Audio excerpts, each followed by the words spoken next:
Hello students, कैसे हैं आप सब लोग। उम्मीद करती हूँ सब अच्छे होंगे और स्वस्थ होंगे। मैं Meena Rana ICT virtual class में आपका स्वागत करती हूँ। स्टूडेंट्स, हम पढ़ रहे हैं क्लास 7 की हिंदी व्याकरण में हमने प्रीवियस लेक्चर में सर्वनाम पढ़ा था। सर्वनाम पर आधारित हम प्रश्न करेंगे आज की क्लास में, जो कि आपके बहुविकल्पीय प्रश्न हैं। इससे पहले हम सर्वनाम को एक बार रिवाइज करेंगे। तो चलिए चलते हैं स्मार्ट बोर्ड पर। तो कल की क्लास में हमने सर्वनाम पढ़ा था और सर्वनाम का प्रयोग हम क्यों करते हैं ये हमने आपको एक वाक्य, यहाँ पर 3 वाक्य लिखा है, जिसमें आपका रमेश के बारे में हम लिख रहे हैं कि रमेश कक्षा 7 में पढ़ता है, रमेश के पिताजी अध्यापक हैं, रमेश की बहन 10वीं में है। और इसी प्रकार से आप रमेश पर जो है आपको 10 से 12 या अन्य जो है बहुत बातें लिखनी है। तब आप बार बार रमेश न लिख करके वहां आप रमेश के स्थान पर सर्वनाम का प्रयोग करते हैं।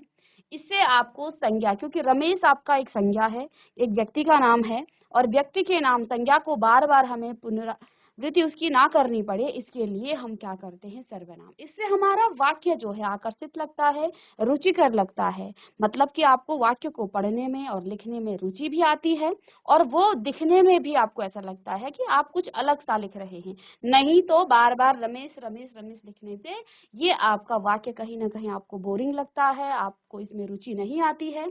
तो इसके लिए सर्वनाम का प्रयोग किया जाता है। अब सर्वनाम को संज्ञा के स्थान पर प्रयोग किया जाता है। तो आइए, यहाँ आपने परिभाषा लिखी थी कि संज्ञा के बदले में आने वाले शब्द को सर्वनाम कहते हैं। संज्ञा के बदले में आने वाले शब्द को हम क्या कहते हैं, सर्वनाम कहते हैं। उदाहरण के लिए मैं, तुम, आप, वह, वे आदि। तो लड़का खेल रहा है एक वचन में है।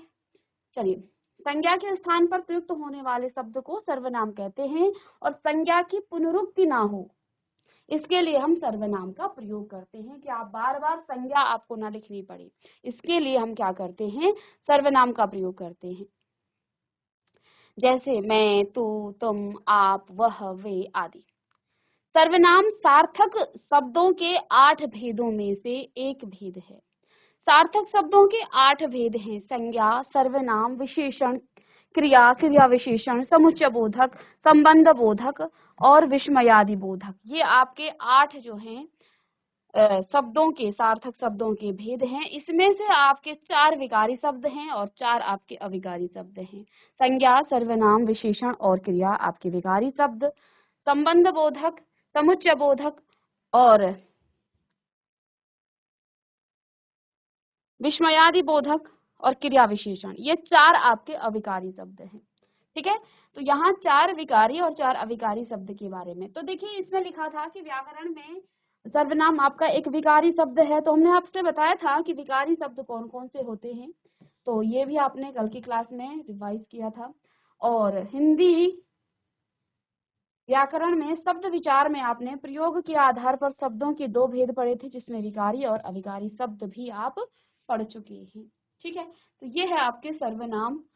अब सर्वनाम के 8 भेद हैं, जिसमें आप पहला भेद है पुरुषवाचक सर्वनाम, निश्चयवाचक सर्वनाम, अनिश्चयवाचक सर्वनाम, संबंधवाचक सर्वनाम, प्रश्नवाचक सर्वनाम और निजवाचक सर्वनाम। ये आपके 6 भेद हैं। सॉरी, इसमें तो सर्वनाम के आपके 6 भेद हैं: पुरुषवाचक, निश्चयवाचक, अनिश्चयवाचक, संबंधवाचक, प्रश्नवाचक और निजवाचक।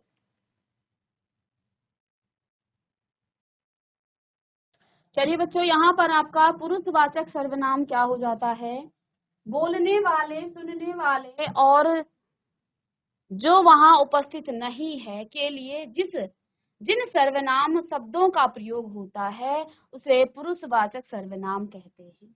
अर्थात आप बोलने वाले के लिए जिन शब्दों का प्रयोग करेंगे, सुनने वाले या किसी अन्य के लिए। तो पुरुषवाचक सर्वनाम के भी यहाँ 3 भेद हैं, जिसमें पहला भेद है उत्तम पुरुषवाचक सर्वनाम, दूसरा भेद है मध्यम पुरुषवाचक सर्वनाम और तीसरा भेद है अन्य पुरुषवाचक सर्वनाम।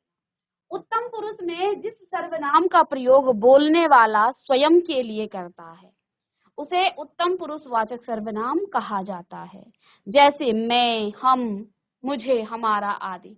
यानी कि आप क्या कर रहे हैं, आप बोलने वाला, अब आपका मतलब सिर्फ आप ही नहीं, इस समय मैं बोल रही हूँ तो मैं अपने लिए किन शब्दों का प्रयोग करूंगी, मैं एक वचन में भी हो सकती हूँ, मैं, मेरे साथ कोई और भी हो सकता है, मैं अन्य को अपने साथ जो है मिला करके कुछ संबोधन कर रही हूँ, कुछ कह रही हूँ, तो मैं क्या कहूंगी, हम।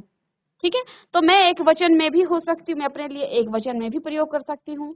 मैं अपने, हमारा घर, हमारा में बहुत सारे लोग हैं, मैं बहुवचन में हूँ, मेरी फैमिली में जितने लोग होंगे, या आपने कहा हम, हमारी क्लास, तो हमारा शब्द आप अपने सबके लिए, आप खुद भी हो, वक्ता खुद है वहां पर। ठीक है, तो मैं शब्द आपका, यानी कि जो आपका वक्ता है वो एक वचन में भी हो सकता है, वो आपका बहुवचन में भी हो सकता है। एक वचन में वो प्रयोग करेगा मैं, मुझे, मेरा, मुझको, मुझसे, और बहुवचन में हम, हमें, हमारा। ठीक है, फिर आपका दूसरा आता है मध्यम पुरुषवाचक सर्वनाम। मध्यम पुरुषवाचक सर्वनाम का प्रयोग जो बोलने वाला है श्रोता के लिए करता है। श्रोता अर्थात जो सुनने वाला है, श्रोता यानी कि जो सुनने वाला है। तो मध्यम पुरुषवाचक सर्वनाम में जो बोलने वाला है वो श्रोता के लिए यानी सुनने वाले के लिए जिन शब्दों का प्रयोग करता है वह आपका मध्यम पुरुषवाचक सर्वनाम कहलाता है। जैसे आपने कहा तुम, तुझे, तुम्हारा आदि शब्द जो है मध्यम पुरुषवाचक सर्वनाम में आ जाते हैं। इसके बाद अन्य पुरुषवाचक सर्वनाम आता है। जिस सर्वनाम का प्रयोग बोलने वाला श्रोता के अतिरिक्त यानी सुनने वाले के अतिरिक्त किसी अन्य पुरुष के लिए करें उसे अन्य पुरुषवाचक। तो यहाँ पर न बोलने वाले के लिए होगा शब्द प्रयोग, बोलने वाला अपने लिए भी नहीं करेगा और सुनने वाले के लिए भी नहीं करेगा, यानी किसी अन्य के लिए यहाँ पर जिन शब्दों के लिए प्रयोग, जिन शब्दों का प्रयोग किया जाता, किसी अन्य के लिए हम क्या कहेंगे, वह, वे, वो एक वचन में हो सकता है, वो दूर हो सकता है, वो पास हो सकता है। तो अकॉर्डिंग टू पर्सन वो जो है मतलब व्यक्ति के अनुसार ही जो है वो क्या होगा, वो शब्द आप प्रयोग करेंगे पुरुषवाचक, अन्य पुरुषवाचक सर्वनाम में। अब वो अन्य पुरुष आपका दूर हो सकता है, एक वचन में हो सकता है, दूर हो सकता है, बहुवचन में हो सकता है, वो नजदीक हो सकता है, एक आपका एक वचन में हो सकता है, वो आपके नजदीक होकर के बहुवचन में हो सकता है। तो इस प्रकार से जो भी आपका शब्द यहाँ पर प्रयोग किए जाते हैं वे आपके अन्य पुरुषवाचक सर्वनाम कहलाते हैं। तो पुरुषवाचक सर्वनाम उत्तम पुरुष, जहाँ बोलने वाला अपने लिए जिन शब्दों का प्रयोग करता है, मध्यम पुरुष में बोलने वाला सुनने वाले के लिए जिन शब्दों का प्रयोग करता है, और यहाँ पर किसी अन्य के लिए जो शब्द प्रयोग किए जाते हैं वह आपके अन्य पुरुषवाचक सर्वनाम हैं। फिर निश्चयवाचक, इसको आप संकेतवाचक, निश्चय जहाँ हम संकेत कर रहे हैं किसी निश्चित व्यक्ति या निश्चित वस्तु के बारे में आप कह रहे हैं, उस निश्चित निश्चय पूर्वक आप उसकी तरफ संकेत करें तो वो निश्चयवाचक यानी कि वो आपके सामने है। ठीक है, जैसे आपके सामने जो मटेरियल लिखा हुआ है यहाँ पे निश्चयवाचक सर्वनाम, ये आपके सामने है, ये निश्चित चीज है। ठीक है, तो वे सर्वनाम ही आपके क्या कहलाते हैं, वह आपके निश्चयवाचक सर्वनाम कहलाते हैं। उदाहरण के लिए यह पुस्तक सोनी की है, तो यहाँ पर पुस्तक की तरफ संकेत किया जा रहा है। ठीक है ना, ये किताबें, ये पुस्तकें, तो यहाँ पुस्तकों की तरफ संकेत हो रहा है यानी निश्चित है। वह सड़क पर कौन आ रहा है, तो वह शब्द यहाँ पर निश्चित है। वे सड़क पर कौन आ रहे हैं, तो यहाँ पर भी ये निश्चित निश्चयवाचक सर्वनाम है। फिर है अनिश्चयवाचक सर्वनाम। तो जिन सर्वनाम शब्दों के द्वारा किसी निश्चित व्यक्ति अथवा वस्तु का बोध न हो वे आपके अनिश्चयवाचक सर्वनाम कहलाते हैं। जैसे कोई और कुछ आदि सर्वनाम शब्द, इनसे किसी विशेष व्यक्ति अथवा वस्तु का निश्चय जो है निश्चय नहीं हो रहा है, अतः ऐसे शब्द अनिश्चयवाचक सर्वनाम कहलाते हैं। उदाहरण के लिए द्वार पर कोई खड़ा है, तो कोई क्या है, देखो द्वार पर कोई खड़ा है, कोई खड़ा है, ये कोई शब्द जो है क्या है, अनिश्चयवाचक सर्वनाम है। द्वार पर कोई खड़ा है, अब ये कोई आपको जो है कौन है वो नहीं पता, अनिश्चित है ये। ठीक है, कुछ पत्र देख लिए गए हैं, कुछ देखने हैं, तो ये कुछ शब्द आपके क्या हैं, ये आपके अनिश्चयवाचक सर्वनाम हैं। तो ये आपके अनिश्चयवाचक सर्वनाम आ जाए। फिर हमने संबंधवाचक सर्वनाम, जब हम क्या करते हैं, जो शब्द वाक्य के अन्य शब्दों से जो है संबंध बताता है, तो परस्पर संबंध बतलाने के लिए जिन सर्वनाम का प्रयोग किया जाता है उन्हें संबंधवाचक सर्वनाम कहते हैं। जैसे जो, वह, जिसकी, उसकी, जैसा, वैसा आदि शब्द। तो जो सोएगा वो खोए, सो खोएगा। तो सोने वाले और का जो है संबंध खोने वाले से है। तो जो और सो यहाँ पर जो है सोने वाले और खोने वाले का संबंध बता रहा है। जो जागेगा तो जागने का संबंध पाने से है। तो ये जो और सो शब्द जो है इन दोनों के संबंध को यहाँ पर क्या कर रहे हैं, बता रहे हैं कि जो सोएगा सो खोएगा, जो जागेगा सो पावेगा। जैसी करनी तैसी पार उतरनी या वैसी भरनी। ठीक है, एक यहाँ पर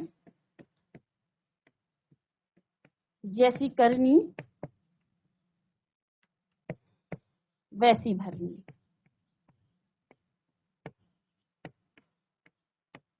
तो जैसी करनी तैसी पार उतरनी या फिर वैसी भरनी, एक ही बात है।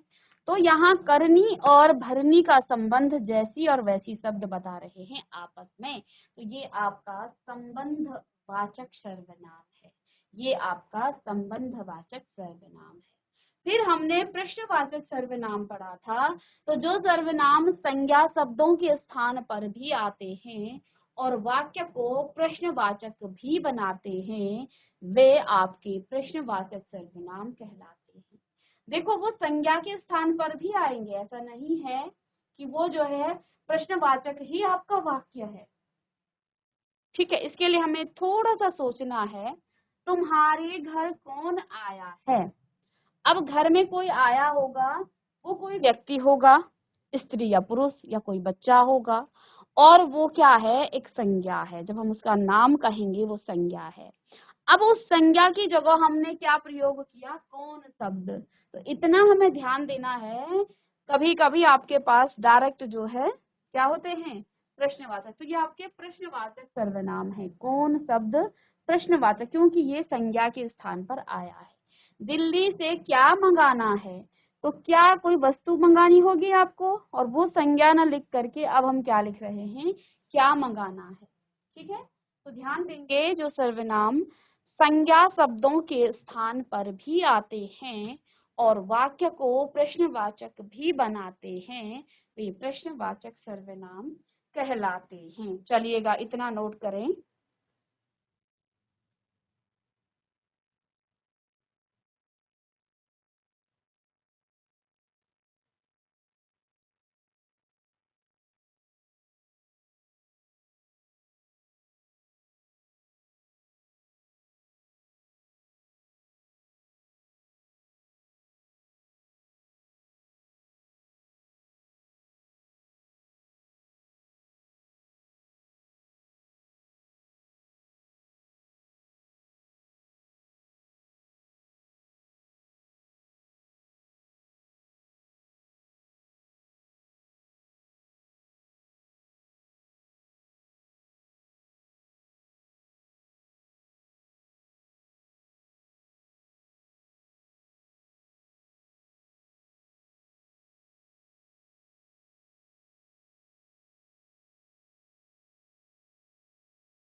चलिए,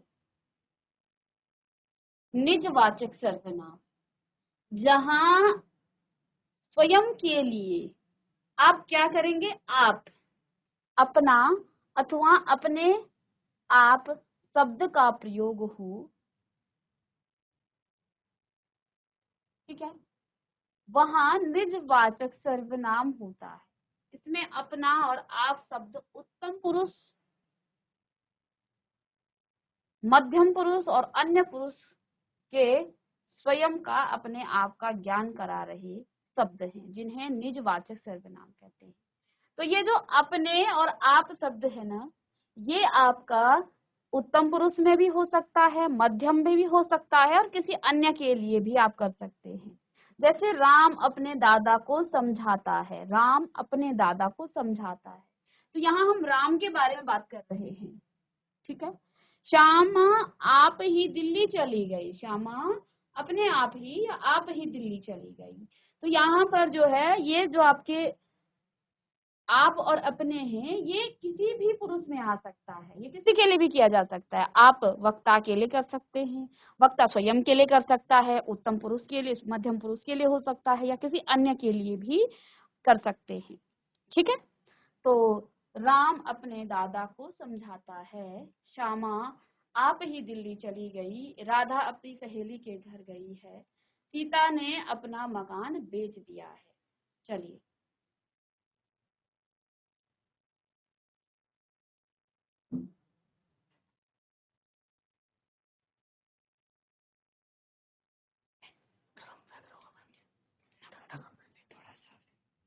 नहीं, ठीक है।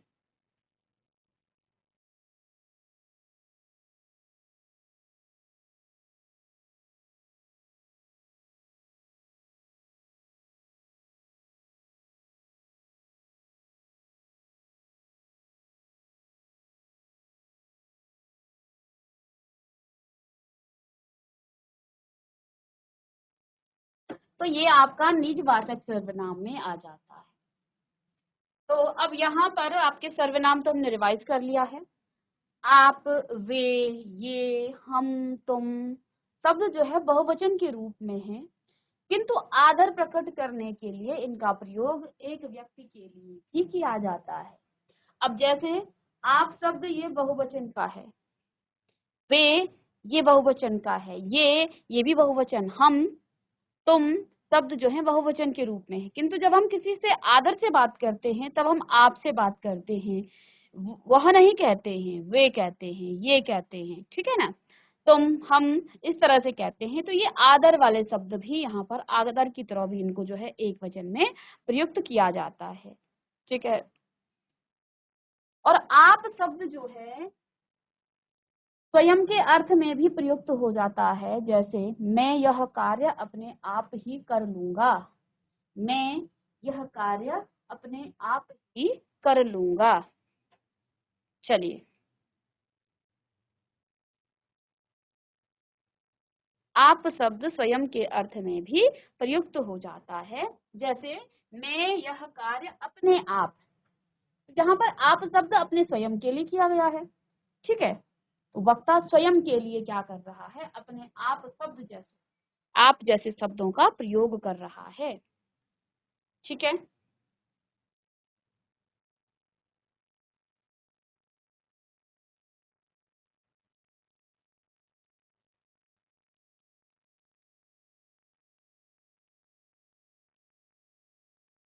चलिए,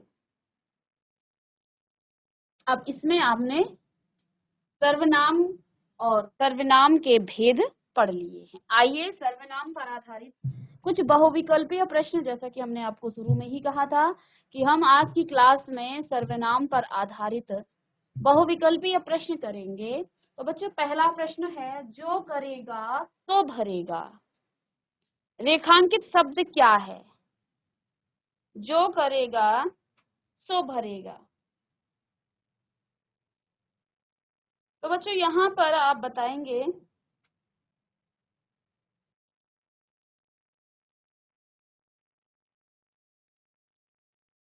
तो जो करेगा सो भरेगा, जो करेगा सो भरेगा। तो ये जो और सो शब्द क्या है? अभी अभी हम पढ़ के आए, जो करेगा सो भरेगा, इसमें रेखांकित शब्द क्या है? क्या विशेषण है? संकेतवाचक सर्वनाम है, गुणवाचक सर्वनाम है, संबंधवाचक सर्वनाम है? चलिए बताइएगा। तो यहाँ पर करने और भरने का जो संबंध है वो कौन बता रहा है? जो करेगा। तो जो शब्द करने को संबोधित कर रहा है सो भरेगा। तो यहाँ पर इन दोनों का संबंध कौन आपस में बता रहा है?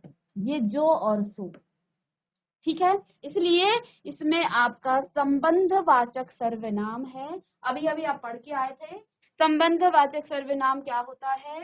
जो वाक्य के अन्य पदों को एक दूसरे के संबंध को बताता है। तो ये आपका संबंधवाचक सर्वनाम है, ये आपका संबंधवाचक सर्वनाम है। चलिए नेक्स्ट है मुझे किस प्रकार का सर्वनाम है। मुझे किस प्रकार का सर्वनाम है। चलिएगा, उत्तम पुरुषवाचक, मध्यम पुरुषवाचक, अन्य पुरुषवाचक या इनमें से कोई नहीं। मुझे, तो हमने 3 पुरुषवाचक सर्वनाम पढ़ा था, उत्तम, मध्यम और अन्य। उत्तम में जो वक्ता है वो अपने स्वयं के लिए जिन शब्दों का प्रयोग करेगा, मध्यम में अन्य के लिए, दूसरे श्रोता के लिए, सुनने वाले के लिए, सुनने वाले के लिए। तो देखिए बच्चों, मुझे ये उत्तम पुरुष में होना चाहिए, ये आपका उत्तम, क्योंकि मुझे शब्द जो है उत्तम वक्ता अपने लिए ही कहेगा, तो ये इसका उत्तर आपका अ है, ए है, उत्तम पुरुषवाचक सर्वनाम, क्योंकि इसमें मुझे शब्द जो वक्ता है वो स्वयं के लिए इसका प्रयोग करेगा, तो इसमें जो है आपका उत्तम पुरुषवाचक सर्वनाम है, इसमें आपका उत्तम पुरुषवाचक सर्वनाम है। चलिए नेक्स्ट है क्वेश्चन नंबर 3, प्रश्न नंबर 3, आप भला तो जग भला, आप भला तो जग भला वाक्य में रेखांकित शब्द कौन सा सर्वनाम है। आप भला तो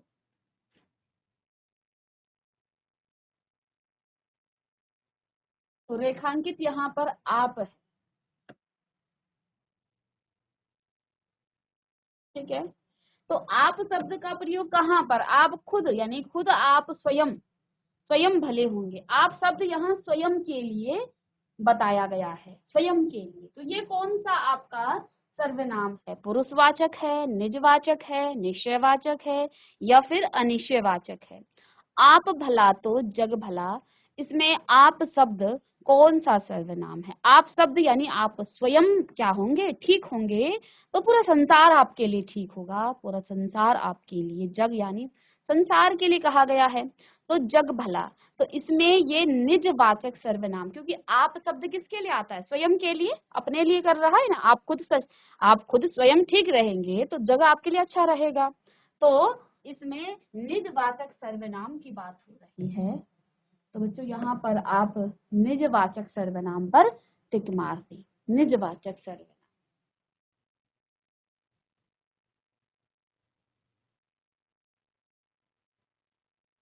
फिर नेक्स्ट है आपका, मैं अपने आप वस्त्र साफ कर लेता हूँ, इस वाक्य में कौन सा सर्वनाम है।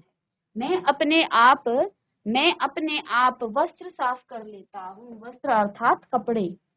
मैं अपने आप, खुद, स्वयं, अपने आप, इसमें कौन सा प्रश्न नहीं है, निज है या फिर निश्चय है या संबंध है।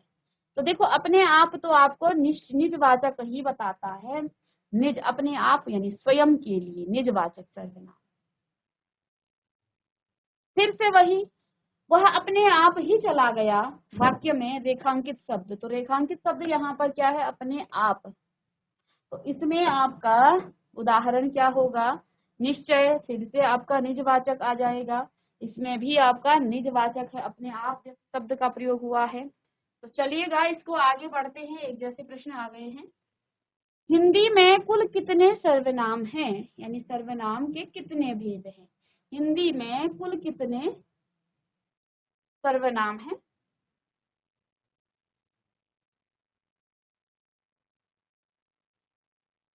तो देखिए बच्चों, हमने आपके सिलेबस के अकॉर्डिंग यहाँ पर हमने कुल 6 सर्वनाम, लेकिन आगे जो है यहाँ पर आपके 11 सर्वनाम हो जाते हैं, आगे डिटेल में पढ़ेंगे, तो यहाँ हम 6 कर लेंगे, क्योंकि हमने सर्वनाम के 6 ही भेद पढ़े हैं।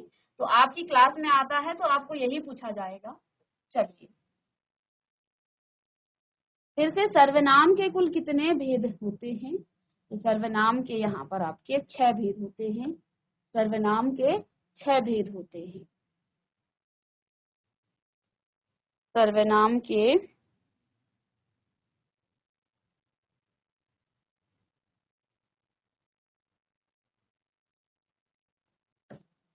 चलिए नेक्स्ट प्रश्न, आपकी सब राह देख रहे हैं, और यहाँ पर आपकी, ठीक है, आपकी सब राह देख रहे हैं। अब ये प्रश्न आपको बार बार आपकी, अपने आप जैसे जो है बार बार प्रश्न पूछे जा रहे हैं, यानी ये आपका इम्पोर्टेंट है। तो इसमें आपका निजवाचक, क्योंकि हम अपने आप जैसे शब्द प्रयोग कहाँ पर करते हैं, निजवाचक सर्वनाम में करते हैं, ठीक है। निजवाचक सर्वनाम में हम अपने आप जैसे शब्दों का या आप जैसे शब्दों का प्रयोग करते हैं। निम्न में सर्वनाम शब्द है, चलिएगा बच्चों, यहाँ पर सर्वनाम आप ढूंढिए।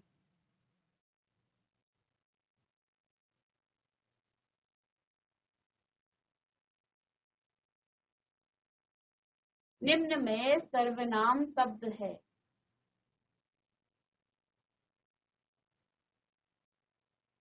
रोग, नींद, सफाई या कौन। तो हमने एक सर्वनाम पढ़ा था, प्रश्नवाचक सर्वनाम, जिसमें आपका कौन जैसे शब्द उसमें आ रहे थे और उसे हम क्या कह रहे थे, वो प्रश्नवाचक सर्वनाम है, ठीक है। क्योंकि कौन जो है हम संज्ञा के स्थान पर प्रयोग करते हैं और संज्ञा के स्थान पर प्रयोग होने वाले शब्दों को हम क्या कहते हैं, सर्वनाम कहते हैं, ठीक है। तो यहाँ पर कौन शब्द आपका क्या है, सर्वनाम है। पुनः कोई आ रहा है, कोई आ रहा है वाक्य में कोई किस प्रकार का सर्वनाम है। कोई आ रहा है वाक्य में किस प्रकार का सर्वनाम है।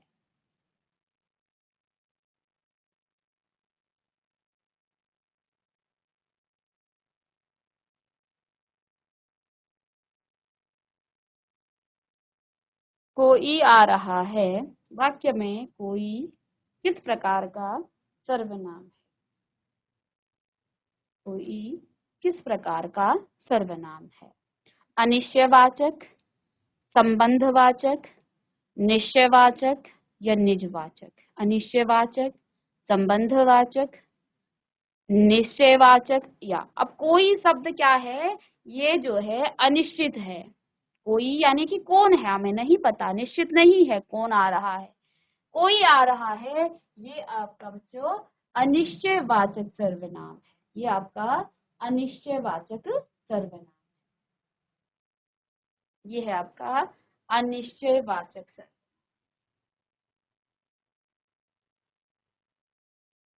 चलिए नेक्स्ट प्रश्न, निम्नलिखित में कौन सा अनिश्चयवाचक सर्वनाम है। कुछ भी, कुछ ना कुछ, जो वह, सब कुछ, ठीक है। इसमें अनिश्चयवाचक, अनिश्चयवाचक सर्वनाम नहीं है, जो अनिश्चयवाचक सर्वनाम नहीं है। कुछ भी अनिश्चयवाचक है, कुछ ना कुछ तो ये भी अनिश्चयवाचक है, सब कुछ, अब कुछ शब्द जहां आ गया वो अनिश्चित है। जो यानी किसी व्यक्ति, किसी वस्तु, किसी की तरफ हम संकेत कर सकते हैं। तो जहां संकेत का आपको पता चले, संकेत का इशारा हो, वो तो निश्चयवाचक हो गया। लेकिन ये कुछ शब्द जो है आपको अनिश्चय की तरफ जाता है, ठीक है। तो जो और वह, ये दोनों ही आपकी क्या हैं, ये आपके निश्चयवाचक हैं। और अनिश्चयवाचक यहाँ पर सभी हैं, तो इसमें आपका क्या, डी ऑप्शन, ऑप्शन को ठीक कर दें, ये सी है और ये डी है, ठीक है। तो यहाँ पर ये सी है।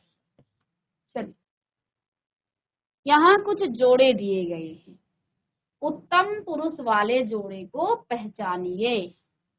कुछ शब्दों के यहाँ पर जोड़े दिए गए हैं, जैसे मैं, हम, तू, तुम, इससे, इन्होंने, वह, वे। अब देखो इसमें क्या है, उत्तम पुरुषवाचक पहचानना है। और उत्तम में यदि आप जानते हैं कि हम, चलिए, तो देखिए यहाँ पर उत्तम जो है, वक्ता अपने लिए एक वचन में मैं शब्द का प्रयोग करेगा और बहुवचन में हम शब्द का प्रयोग करेगा, जो कि आपका उत्तम पुरुषवाचक सर्वनाम होगा, जो कि आपका उत्तम पुरुषवाचक ठीक है।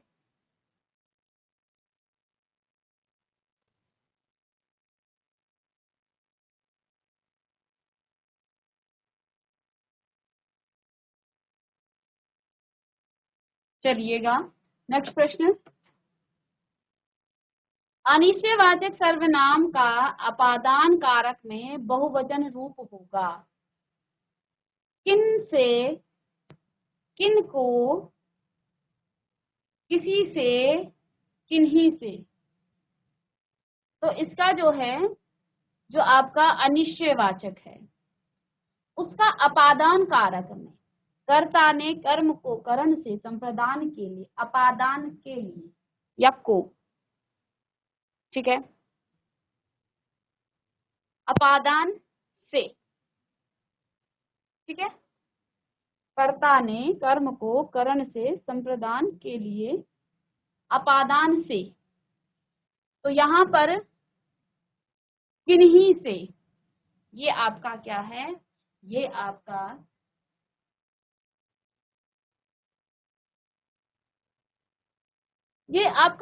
अनिश्चयवाचक किन्हीं, किन्हीं शब्द जो है अनिश्चयवाचक सर्वनाम है, और से यहाँ पर अपादान कारक का चिन्ह है।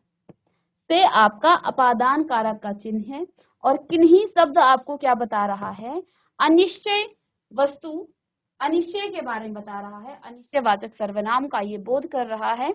तो इसमें जो है आपका अनिश्चयवाचक सर्वनाम और साथ में अपादान कारक, और ये बहुवचन के रूप में होगा। चलिए,